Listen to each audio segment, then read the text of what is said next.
Жараткан Алла Таала шүгүрчүлөрдөн кылсын, чынчылдардан кылсын. Баарыбызды бейиштерден кылсын. Алла Таалам күн сайын сиздерге, биздерге буйруктарды жиберип турат. Ошол буйруктарды аткарсак, күнөөлөрүбүз кечирилип турат. Ошол буйруктардын бири биз өзүбүздө эле тиешелүү эмес, үй бүлөбүзгө тиешелүү да буйруктар бар. Аял бала чакаңарга дагы көзөмөлдөп тургула аларды. Аларга да көз салып тургула. Өзүңөрдүн эле ыйманыңар, өзүңөрдүн эле ахиретиңер жок, бул маселе эмес. Биз үй бүлөбүздүн дагы маселеси бар, ахиреттин маселеси бар. Үй бүлөбүздүн дагы бейиш тозок маселеси бар. Үй бүлөбүз дагы Алланы таанысын. Алланын кулу болуп жашасын. Үй бүлөбүз дагы Алла Тааланын ыраазычылыгын издей турган болсун. Бизге жардам берсин, биз аларга жардам берели. Я буная акимус сола. Лукман Хаким өзүнүн баласына буйрук берген эле. Улчагым намаз окугун деп. Кичинекей баласына да. Пайгамбарыбыз саллаллаху алейхи ва салламга Алла Таала ва'мур ахлак. Үй бүлө бала чакаңа буйрур. Бис сола вастабир алейха. Намазга буйругун жана ошого өзүң дагы бекем болгон. Үй бүлөгө Пайгамбар саллаллаху алейхи ва саллам үй бүлөсүнө насаат буйруп турат эле. Алла Таала Исмаил пайгамбарды мактап, анткени ал үй бүлөсүнө намазга буйруп турат эле, ошон үчүн мактаган.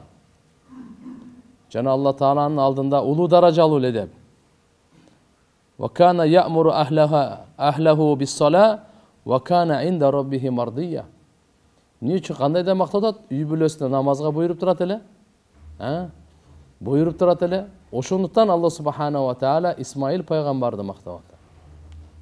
Ошон үчүн туугандар, биз өзүбүздүн эле намазыбыз эмес, эртеге үй бүлөбүздүн намазына дагы кандайдыр бир деңгээлде жооп бар.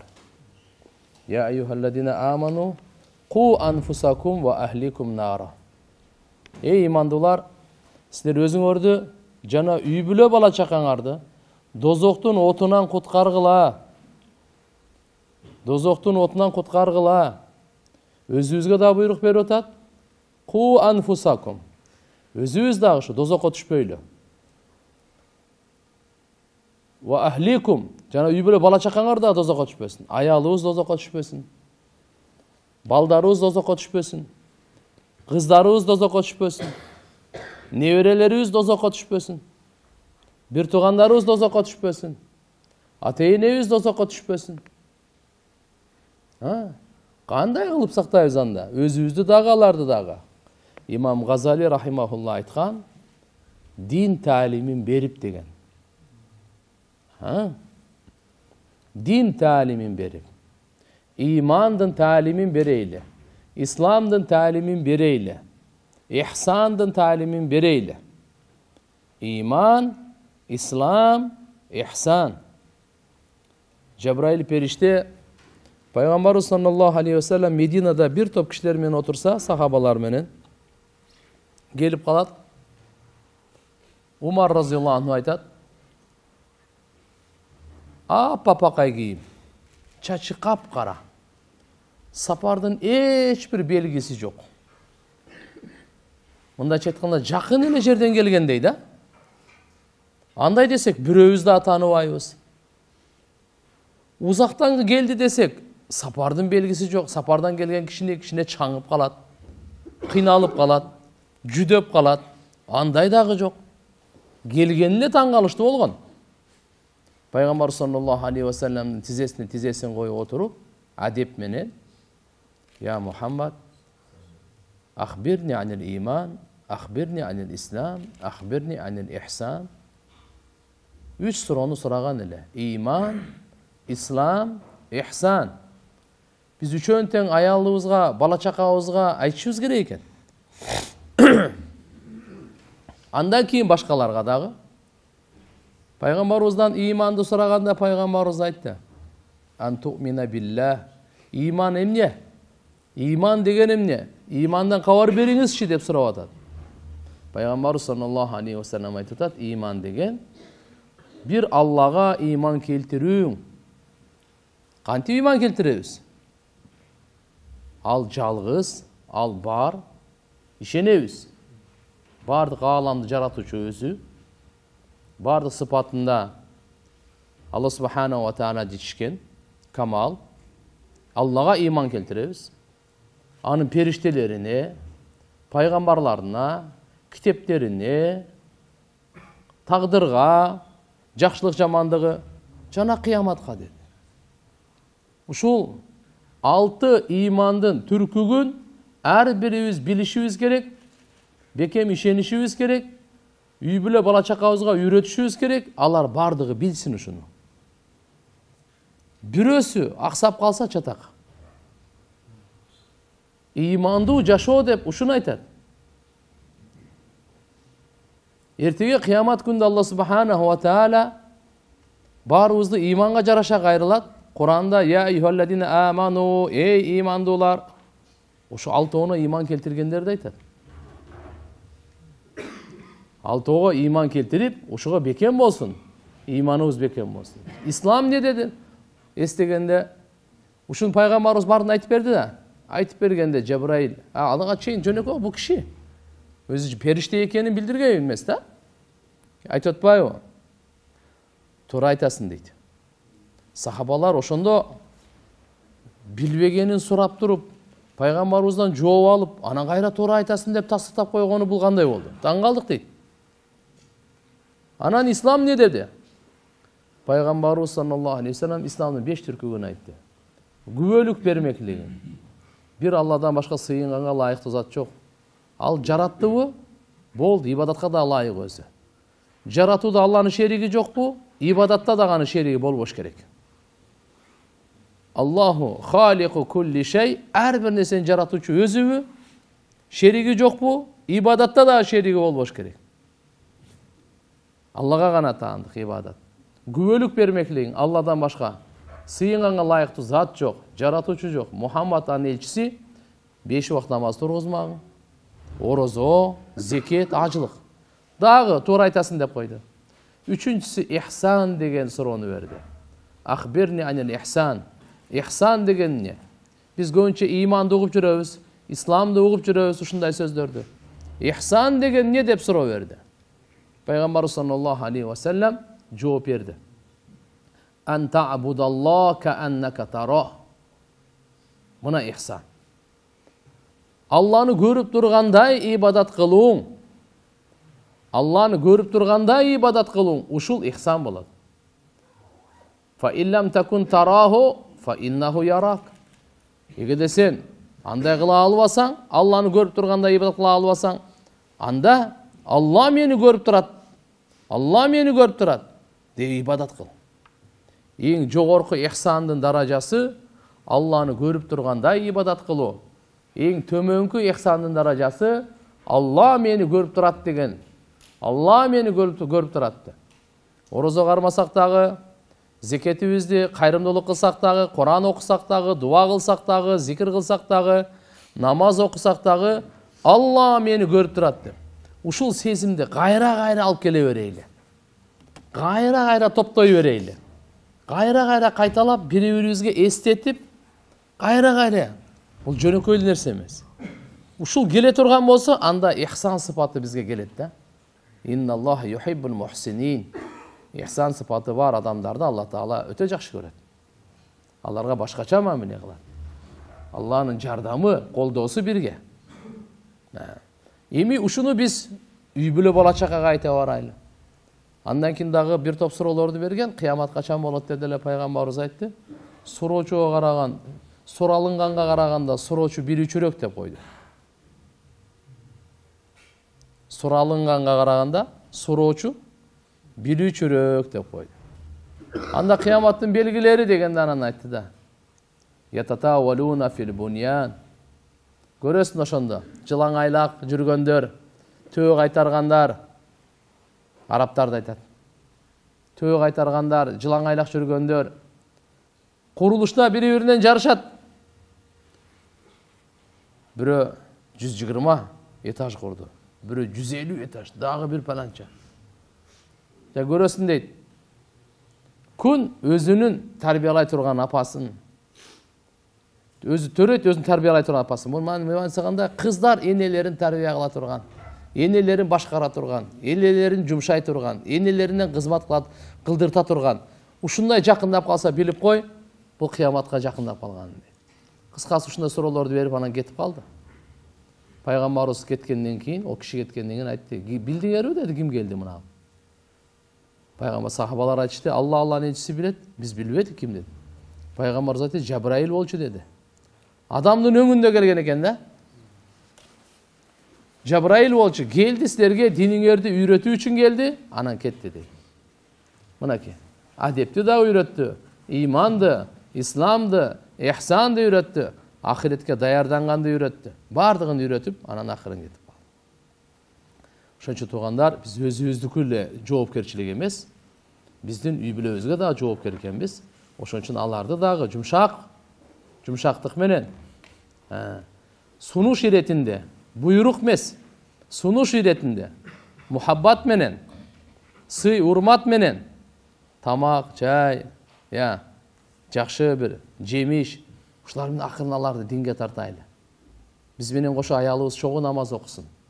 Кандай чоң бакыт. Биз менен чогуу балдарыбыз чогуу намаз окусун. Кандай чоң бакыт. Кыздарыбыз биз менен чогуу намаз окусун. Кандай чоң бакыт. Чогуу Кур'ан окуйлу. Чогуу таалимде отурайлы.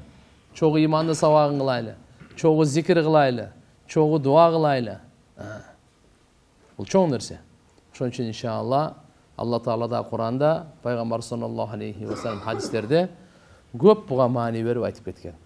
Андыктан, урматтуу туугандар, бүгүнкү күнү үй бүлө маселеси эң бир актуалдуу, эң татаал, эң маанилүү маселелердин бири.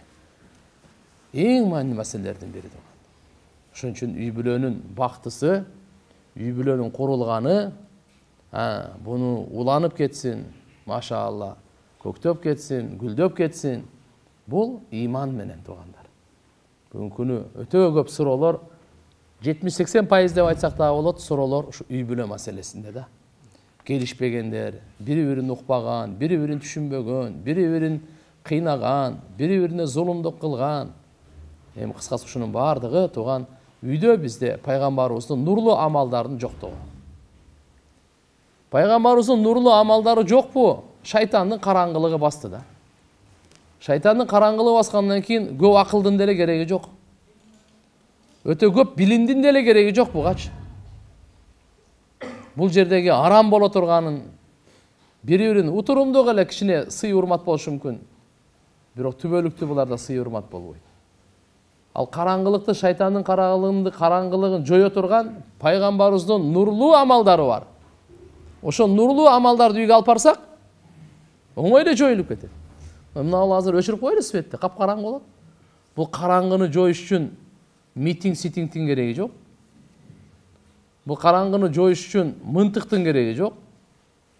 Жардыруу-бардыруу, тополоңдун кереги жок. Караңгыны жоюш үчүн жарыктыктын кереги бар.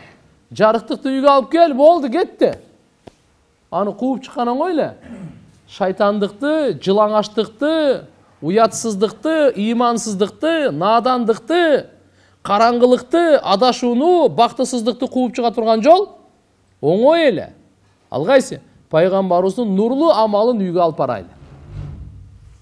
Ошого аракет кылайлы. Сахабалар пайгамбарыбыздын нурлуу амалдарын өздөрүнө алып келип, өздөрүн нурлашты. Үй бүлөсүнө алып барып, үй бүлөсүн нурлашты. Бүткүл ааламга чыгып, ааламды нурлап коюшту. Ааламды нурлап коюшту. Мынакей, Хайбар деген жер бар Саудияда. Пайгамбар саллаллаху алейхи ва саллям жөөттөрдүн чыккынчылыгынан, уада буза бергендигинен аларды кууп бар. Мединадан кеткеле, жоголгула деп кууп чыгарганда Хайбар деген жерге барып отурукташып, ал жерде эгин зарлар, эгин талалар, курма, жана башка нерселерди эгип, ошол жака турмуш кылып калган, курушуп калган. Кийин алар ал жерде да жөн отурбай, Меккедегі мушриктерге, Мединадағы мунафықтарға жардам беріп, мұсылмандарға қарсы дайыма ушу қозғалып ушинте бергеннен, анан ал жерге барып туруп, пайгамбар саллаллаху алейхи ва саллям жөөттөр менен кармашып согушуп, кыскасы ошол жерде алардан кууп чыга турган болуп калганда, жөөттөр жалдырап, "Я Расулалла, болду, бизди жеңдиңиз, бизди кууп чыгарбаңыз.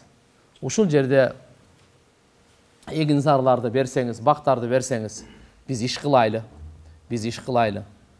Тапканыбыздын жарымы силердики болсун, жарымы биздики болсун" деп. Пайгамбар саллаллаху алейхи ва саллям макул деп, боору керди. Жөөттөргө макул деп, анан ошол жерге Абдулла ибн Раваха разияллаху анхуну жөнөтүп коет эле. Түшүм алган убакта аларга ошол келишим менен, мына мусулман эместер менен деле келишим кылган пайгамбар саллаллаху алейхи ва саллям. Иштешкен мамиледе макул деди, барат эле. Түшүм алгандан кийин экиге бөлөт эле. Экиге бөлүп туруп, жөөттөргө айтат эле. Мына ушу экиге бөлүнгөн кайсы бөлүгүн кааласаңар алгыла, калганын мен алайын дейт эле. Мына адилеттүүлүк. Болбосо алардын кол алдында бөлүп жакшынакайын тандап алып эле, баре.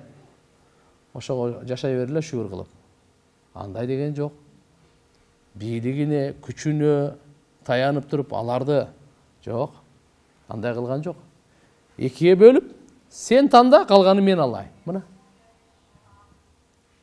Ошондой айтат эле, асман, жер ушундай адилеттүүлүктүн себебинен гана турат да деп, жөөттөр мойнуна алат эле.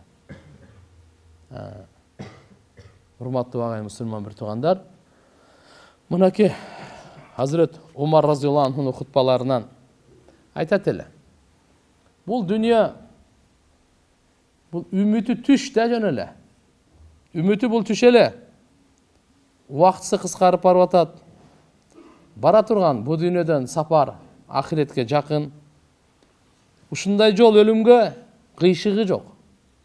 Бул жака өтүп кете турган, өлүмдөн бул жака өтүп кете турган жок.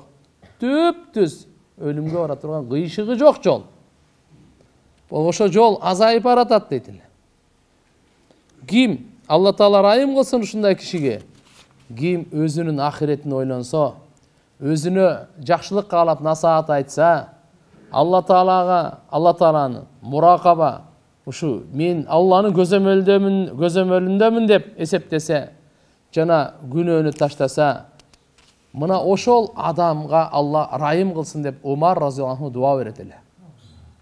Ушундай адамга Алла Таалам райымын көрсөтсүн, райымына бөлөсүн деп дуа берет эле.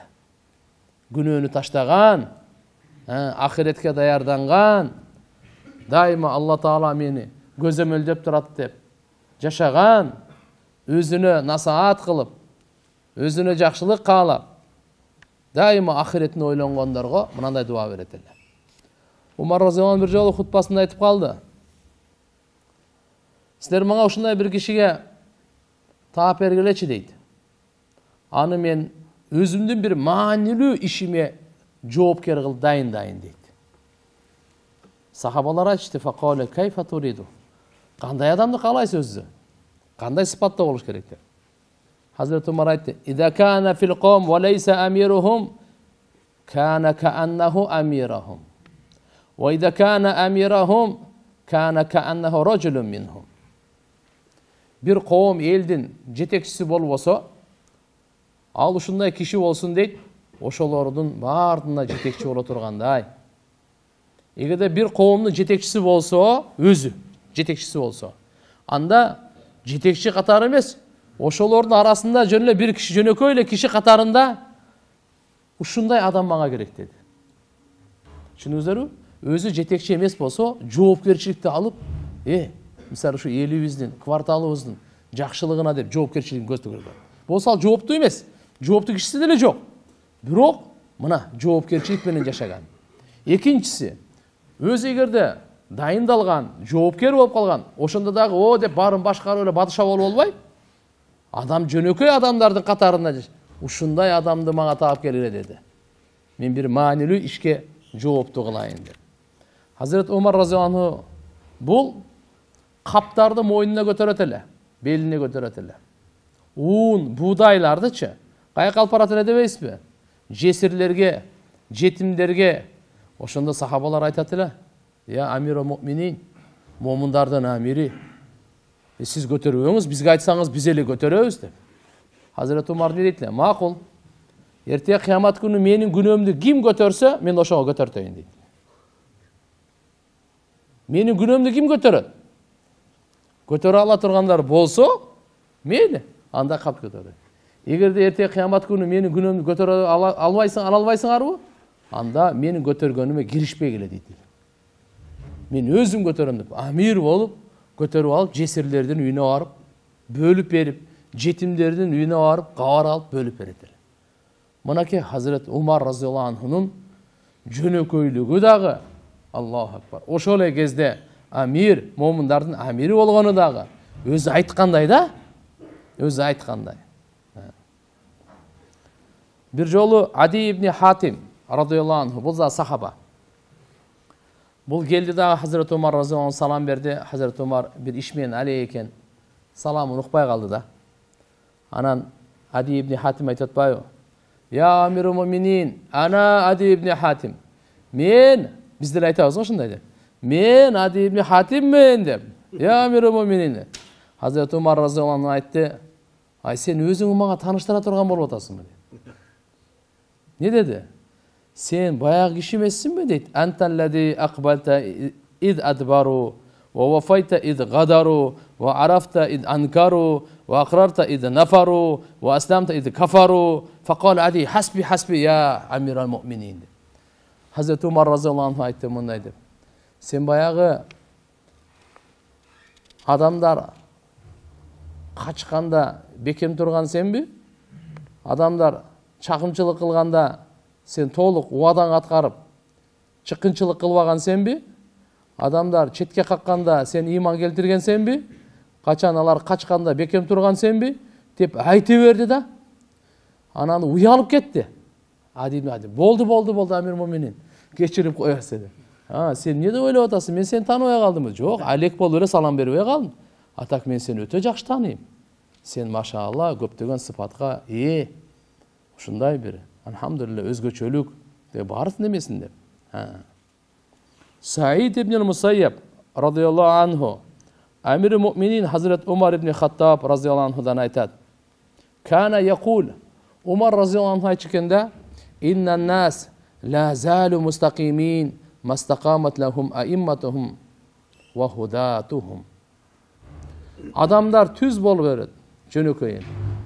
Качанга чейин алардын жетекчилери түз болсо. Жалпы элдин түз болуусу жетекчилерин түз болуусуна карап боло берет.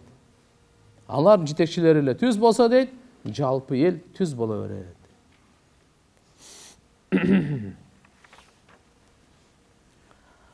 Сахih Бухариде риваят келет. Малик ибн Аус айтат, бир жолу Hazret Umar разияллаху анху мага бир кишини жиберген экен, чакырып келгиле деп. Мен бардым. О барганда кичине күн көтөрүлүп калган учуру болчу дейт. Барсам, Hazret Umar разияллаху анху отурган экен. Анан ошол жерде бир учурда эле бир топ кишилер эшикти такылдатып калды. Эшикти такылдатып калды.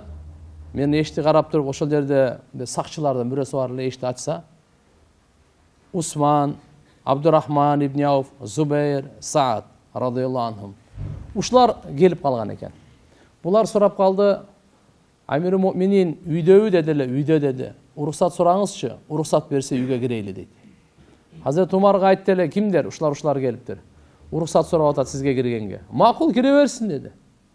Булар барды, кирди. Отуруп сүйлөшүп отургандан кийин дагы эшик такылдатылып калды. Сакчы эшикти ачса, Hazret Али менен Аббас экен. Радияллаху анхума. Алар дагы уруксат сурап калды. Кирсек болобу, бир маселебиз бар эле, ортобузда чече албай атабыз, талаштуу маселе эле. Hazret Umar разияллаху анху макул кирди. Экөө кирип келди. Ортосунда кичине ошо дүнүйө маселеси бар эле, жер маселеси бар эле, бактар маселеси бар эле. Экөө кирип келди. Hazret Umar разияллаху анху келип айтты, биздин маселебизди чечип бериңиз деди. Алтоо айтты. Берки жанында отургандар, чечип берип коюңуз дагы, биринен бирин рахаттандыртып коюңуз деди. Болосо булардын талашы токтобойт деди. Hazret Umar разияллаху анху биринчи Аллага ант берип, асман менен жер анын өкүмү менен турат. Силер билесиңер да, пайгамбарыбыз Мухаммад алейхиссалам айтканын: "Ла нурасу ва инна ма таракна садака". Пайгамбарыбыз Мухаммад алейхиссалам айткан: "Биз пайгамбарлар мураска таштабайбыз мал мүлктү. Мураска мал мүлктү таштабайбыз. Эмнени таштасак, матаракна садака, ал садака болот. Ал мурас болбойт" деген пайгамбарыбыз саллаллаху алейхи ва салламдын берекелүү улуу осуяты бар. Урматтуу мусулман бир туугандар, ар бир адам өлгөндө өзүнүн мураскоруна бир мал мүлк таштап кетет. Бир шапке болсо дагы, саат болсо, патинке болсо дагы, акчабы, сомбу, жерби, бакпы, машинеби, бул мураска бөлүнүш керек. Адам өзү ийгилик кылган нерселер кийим кечеден тартып бардыгы мураска бөлүнөт. Ал мурастын үлүшүн Алла Таала Кур'ан-ы Каримде бардыгын чектеп, белгилеп айтып койгон. Эми Hazret Пайгамбарыбыз саллаллаху алейхи ва саллям дүйнөдөн өткөндө дагы бир топ мал мүлктөр калган эле. Аны болсо жакындары ким? Hazret Али разияллаху анху, Аббас разияллаху анху, ошолор талап кылып келген эле. Аларга айткан ошо сөзүн айтып атат. Аларга айтты дагы, кийин бул экөөнө карап дагы айтты: "Аллага ант, асман менен жер Алланын өкүмү менен турат. Силер билесиңерби?" Пайгамбарыбыз мындай деп айтканын: "Биз пайгамбарлардын жамааты мураска калтырбайбыз эч нерсени. Эмне таштап кетсек, ал садака болот."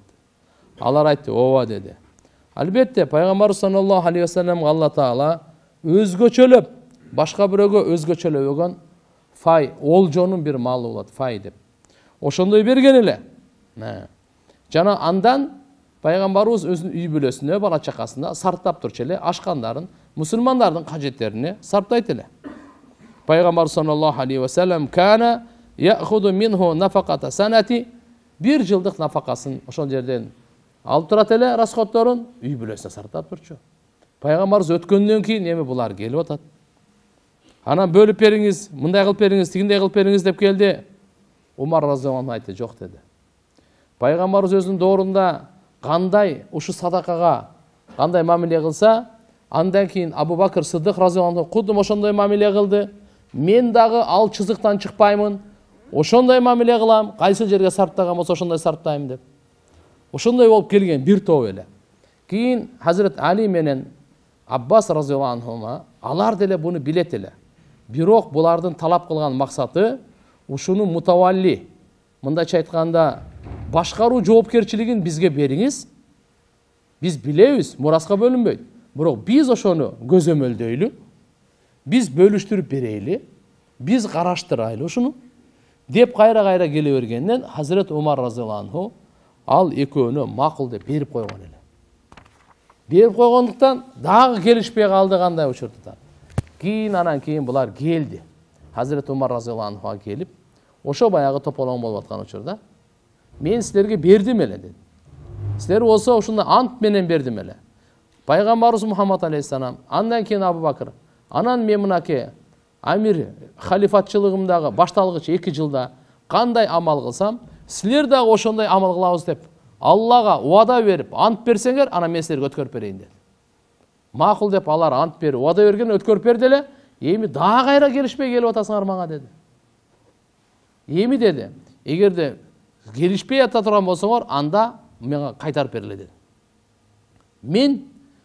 Мен экөөңөрдүн ордуңарга ушул пайгамбарыбыз саллаллаху алейхи ва салламдан калган мал мүлк садаканы мусулмандардын, пайгамбарыбыздын үй бүлө бала чакасына дагы, андан ашкандары мусулмандардын кажет муктаждарына дагы пайгамбарыбыз көрсөткөндөй жол менен мен өзүм кылып берем деди. Кандай болбосун, алар учурунда макул деп берди. Бул кайра ошо алып берип турган учур экен. Эгерде ажиз болсоңор кайтарып берле деди. Кийин анан Умар разияллаху анху макул деп экөөнү берип койду эле. Hazret Али разияллаху анху Аббаска үстөмдүү болуп алды. Андан кийин Хасандын колунда болду, андан кийин Хусейндин колунда болду разияллаху анхума. Кийин ушинтип анын урпактарына кийин өтүп кетти. Бул жердеги айтып атканы Hazret Умардын адилеттүү чечими, пайгамбарыбыздын үй бүлөсүн урматтап, пайгамбарыбыз саллаллаху алейхи ва саллям кандай деген болсо ошондой сарптаганы. Ошол эле кезде эң жакындары Hazret Али менен Аббас радияллаху анхума келип, бизге эле жоопкерчиликти бериңиз, биз да башкарып ушулар сарптайлы деп аларга дагы берди. Анан да келише албаганда кайра алып, кайра сарптады. Бул урматтуу туугандар, Хазрет Умар разияллаху анхунун бул улуу иши, адилеттүүлүк чечими алардын көз алдында дагы болгон. Анан кийин булар дагы эми туура эмес ойлоп калбасын мен деп өткөрүп да берген. Мен мейли башкаруучу болсо өзүңөр карап туруп башкарып көзөмөлдөгүлө, бирок ант менен туура иштеткиле деп да. Хазрет Умар разияллаху анху айтат: Алла Тааланын аяттарынан мен оюма лайыктуу болгонун вафакту робби фи салас. Үчөөндө мен Робума Алла Таалага дал келди оюм. Bir rivayatта вафакани робби фи салас. Робум мага ошо айтканы үчөөсү туура келди дейт. Кандай болбосун, биринчиси аяты хижаб, экинчиси Бадырдын туткундары боюнча, үчүнчүсү уруксат суроо боюнча. Ушу үчөөндө тең Хазрет Умар разияллаху анхунун сунушу, Алла Таала ошого жараша Умар разияллаху анхунун оюн колдоп аят түшүрүп койгон да.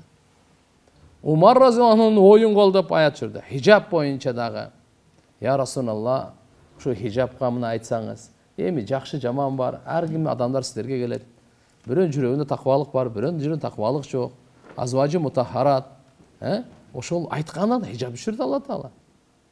Бадырдын туткундары боюнча булардын бардыгы согушта кармалды эле, булардын баарын жок кылыш керек деп.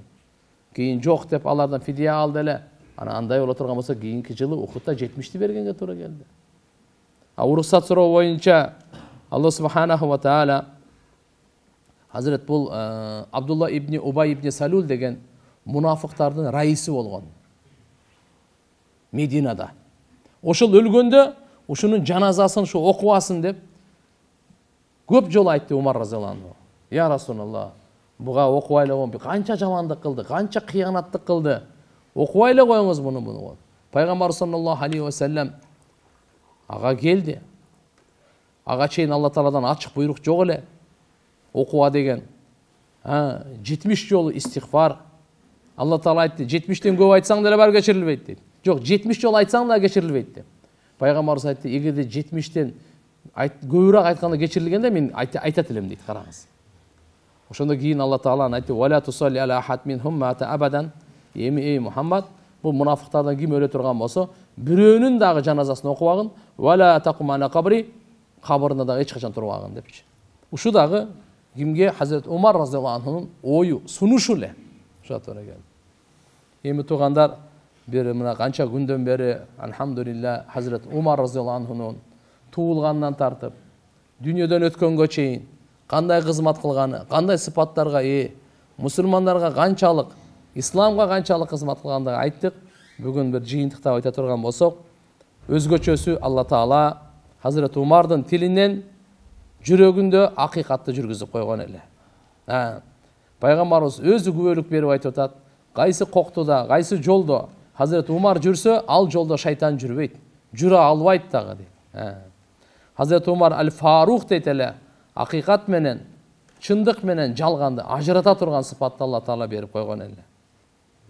Хазрет Ибн Масуд разияллаху анху айтты: исламды кабыл алгандан бери биз авирде иззатта болдук дейт. Хазрет Умар исламды кабыл алган. Жабраил периште, Жабраил алейхиссалам айтты: "Лиябкил ислам аля маути Умар." Умардын дүйнөдөн өткөнүнө эми ислам ыйласын деди. Дүйнөдөн өткөндөчү. Исламды кабыл алганда асмандагылар майрамдап атат деди.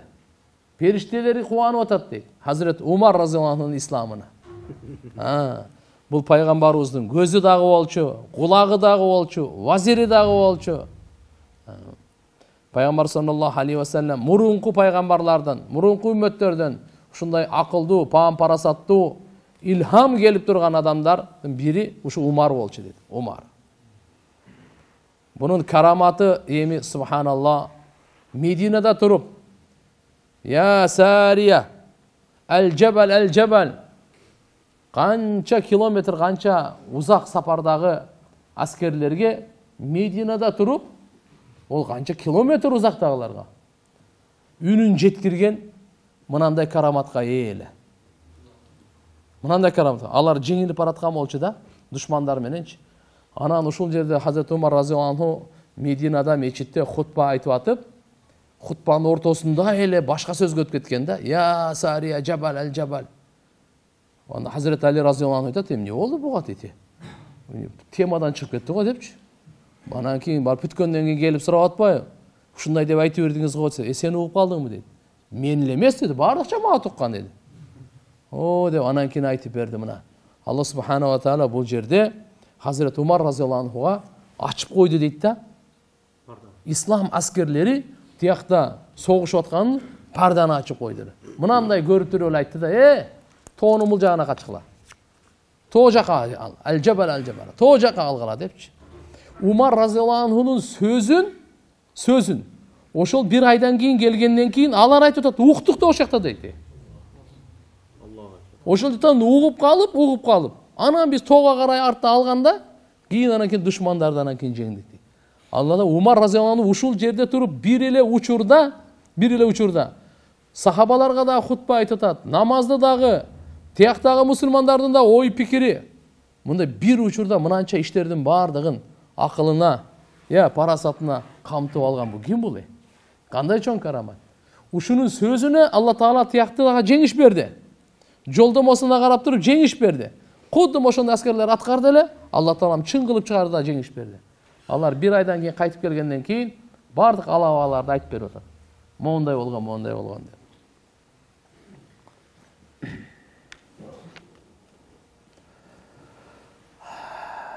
Пайгамбар саллаллаху алейхи ва саллям өзгөчө Умарга айткан: "Ашарикна я ухайя фи дуаик."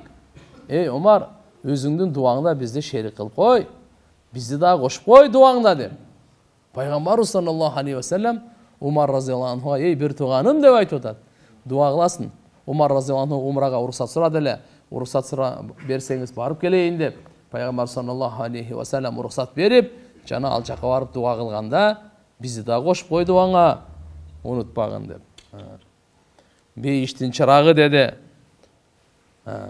Жабраил алейхиссалам: "Истабшара ахлус сама би ислами Умар." Умардын исламы менен асмандарлар куш кабарлуу болушту булар. Бунун хижраты көрсөтүү болгон болчу. Зиярат жана башкасы. Иншалла буйурса, кийинки сабактан иншалла Усман ибн Аффан разияллаху анху 3-чү халифа, Амир муминин Усман ибн Аффан пайгамбар саллаллаху алейхи ва салламдын күйөө баласы тууралуу иншалла сабак кылабыз. Алла Таалам Умардан разы болсун. Алла Таалам үммөттүн тарабынан Хазрет Умар разияллаху анхуга жакшылыктарды берсин. Алла Таалам бизге дагы пайгамбарыбыздын, Абу Бакырдын, Умардын радияллаху анхуман мухаббатын барыбызга насип кылсын. Балдарыбызга насип кылсын. Бу кишилердин машалла курбанчылыктары, булардын таквалы, илими, булардын ушундай кичпейилдиктеринен ушу сыпаттардан Алла Таала баарыбызга элибизге буйрусун.